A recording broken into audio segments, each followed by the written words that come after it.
Smart Ideas avec BNP Paribas. Découvrez des entreprises à impact positif.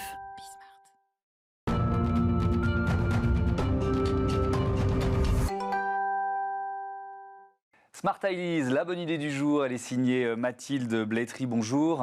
Bonjour. Bienvenue, vous êtes la co-créatrice de la marque Hubac, lancée en 2018. Pourquoi vous avez créé cette marque? C'était quoi votre idée de départ? Alors, en fait, à la base, on adorait la laine et on a vraiment eu envie de la détourner pour l'usage d'une basket parce qu'on connaissait ses atouts, en fait. Donc, la légèreté, le confort, le fait que ce soit thermorégulant, antibactérien. Bon, c'est des atouts qu'on retrouve globalement dans les matières naturelles. On trouvait qu'il y avait une forte dépendance à l'industrie pétrolière, au plastique dans la chaussure. Et il s'est trouvé qu'en plus, on pouvait y intégrer la dimension écologique parce que la laine, c'est pas forcément une matière écologique. Ça provient souvent de Nouvelle-Zélande. Il y a des scandales liés à l'élevage de moutons. Nous, pas du tout. Elle vient du Tarn. Donc c'est de la laine recyclée? Tout à fait. Ça provient de pulls, en fait, de bornes relais-vêtements. En plus, qui sont triés par couleur. Donc, on vient pas reteindre la laine. Vous verrez, on a plein de belles couleurs. Et toutes ces couleurs, elles sont obtenues sans aucun ajout de colorant chimique. Donc, on économise vraiment beaucoup d'eau, forcément des colorants chimiques et de l'énergie. Et en plus, on a ce savoir-faire en France. Alors, ces pulls, ils sont défibrés pour être revalorisés. Est-ce que c'est compliqué à faire, ça, défibrer un pull? Eh bien sûr, parce que du coup, on vient rajouter quand même une étape au sein de la filature. Donc, c'est une innovation qui a mis plus de 10 ans en partenariat avec des ingénieurs italiens, ouais, tout à fait. C'est pas nous qui l'avons inventé, c'est vraiment cette filature qui a bossé dessus. C'est breveté. Et oui, c'est compliqué. C'est un procédé qui est vraiment secret. C'est assez mécanique et c'est un gros pain, mais ça doit être plus complexe que ça. Donc ça, c'est les baskets en laine recyclée. C'est sur ce produit que vous lancez la marque Hubac. Et puis alors, vous portez aujourd'hui un nouveau modèle qui est dans un autre matériau. Là aussi, c'est étonnant, c'est intéressant. Elles sont en quoi, vos baskets? Elles sont en chanvre. En chanvre? Ouais. Qu'est-ce que ça apporte? On peut faire plein de trucs avec le chanvre. On peut tout faire. Il n'y a pas seulement une option fumée, et on peut aussi construire des bâtiments. Comment vous utilisez ce matériau?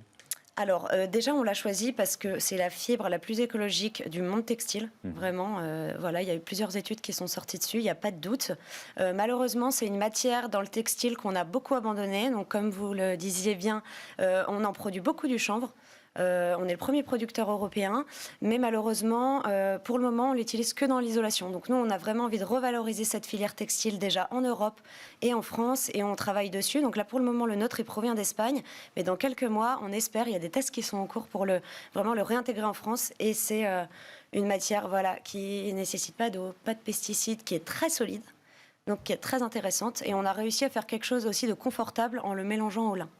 D'accord, Voilà. donc il y a du chanvre et du lin. Et les semelles, alors quel matériau vous avez choisi pour les semelles Hubac?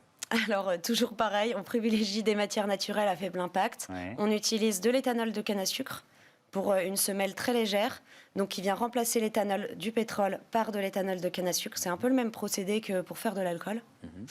Et on utilise aussi du caoutchouc recyclé, donc c'est issu d'anciennes semelles en fait qui vont être broyées et réintégrées. Voilà, toujours très confortable, du caoutchouc naturel et recyclé. Alors, ces matériaux, je crois qu'ils viennent du Portugal, c'est ça? C'est ça. C'est là aussi que vos baskets sont fabriquées. Il n'y avait pas plus de savoir-faire en France? Ouais. On s'est heurté, déjà, on a eu des fabrications françaises, on s'est heurté au fait qu'on dépendait que d'une seule fabrique, qui était très limitée en savoir-faire. Nous, on voulait améliorer des points de durabilité sur notre basket, c'était vraiment une dimension qui nous tenait à cœur. Donc on est parti au Portugal, parce qu'aussi, il y a du savoir-faire au niveau des composants éco-responsables et qu'on peut venir les regrouper autour de l'usine de fabrication. Mais on continue d'encourager le savoir-faire Made in France dès qu'on le peut, sur tout ce qui est le travail de haute laine, recyclé, filé, tissé en France, et la fabrication de nos accessoires. Donc nos bonnets, ils sont tricotés à 1600 mètres de nos bonnets, à Roanne dans la Loire, et nos chaussettes à Limoges. Alors, bonnets, chaussettes avec des opérations en plus solidaires, c'est ça? Oui, tout à fait. Ouais. Alors ça aussi, c'est une partie qui est très importante chez Hubac. On veut aussi agir directement pour l'environnement. Donc on reverse une partie de notre chiffre d'affaires à des associations. Celle dont on est le plus fier, c'est la Ligue pour la protection des oiseaux, avec qui on reverse déjà 10% de notre chiffre d'affaires sur chaque accessoire acheté. Et chaque année, on a monté l'opération #Rebird. On crée un bonnet en collaboration avec eux.